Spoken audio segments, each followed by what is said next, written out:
Hi, here we have another question from Leningrad Mathematical Olympiad, year 1963. This question was for the final round of those competitions. We have an equation, x, y, z, and t are elements of integers. The question is to find all solutions for this equation.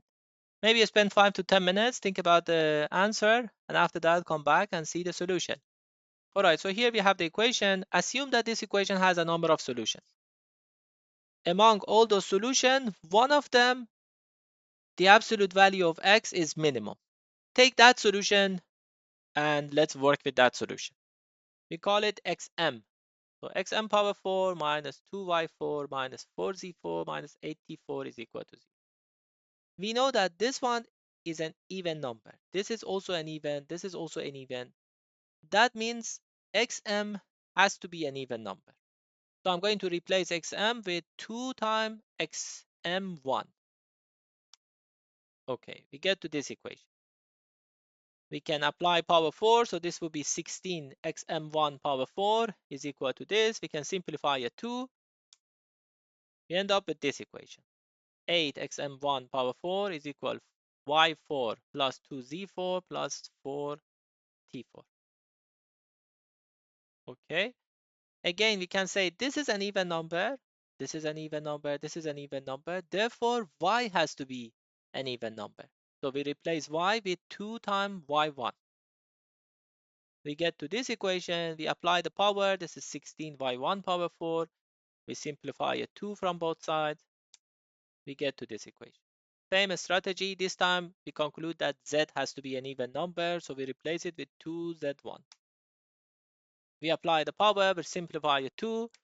We get to this equation. Now we conclude that t has to be an even number. We replace it with 2t1. We get to this. We apply the power, we simplify a 2. We get to this equation. Now you can see that this equation is exactly the same as the equation that we started with. However, we assume that among all solutions for this equation, the absolute value of x is the minimum one. So this is what we assume at beginning. However, now we have found another solution that the value of x is smaller compared to the value that we started with. So this xm is equal to xm1.